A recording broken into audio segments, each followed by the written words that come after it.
కనిపిస్తుంది మనకి దారిలో. మనం ఎక్కడికి వెళ్ళినా ఆయన స్వామి తోడుగా ఉంటారు.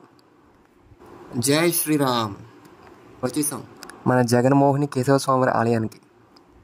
మన ర్యాలీకి ఒక కథ ఉంది. క్షీరసాగర మథం సమయంలో శ్రీ మహావిష్ణు మోహిని అవతారం దాల్చి దేవతలకు రాక్షసులకు అమృతం పంచిపెట్టిన తర్వాత మన ఉభయ గోదావరి జిల్లాలో వశిష్ఠ గౌతమి ప్రాంతంకి వచ్చేసరికి రథానికి ఉండే శీల ఒకటి రాలిపడింది. అప్పటి నుంచి ప్రాంతానికి రాలి అని పేరు వచ్చింది. ఓం కేశవాయ నమః.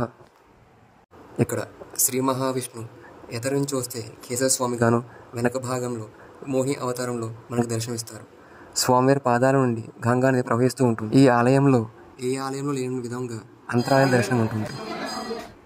శ్రీ జగన్మోహిని కేశవ స్వామి ఆలయం ఈసారి వాడపల్లి వచ్చినప్పుడు ర్యాలీ రావడం మర్చిపోకండి. ర్యాలీలో ఉన్న జగన్మోహిని కేశవ స్వామి ఆలయం ఉమా కమండలేశ్వర స్వామి ఆలయాన్ని దర్శనం చేసుకోండి. ఈ ఆలయాన్ని బదిలీ ఆలయం కూడా అంటారు. ఎందుకంటే ఇక్కడ దర్శనం చేసుకునే వారికి తమ కోరుకున్న ప్రాంతానికి బదిలీ అవుతుందని చాలామంది నమ్మకం. శ్రీ జగన్మోహిని కేశవ స్వామి ఆలయం అనంతరం ఎదురుగా ఉన్న శ్రీ ఉమా కమండలేశ్వర స్వామివారి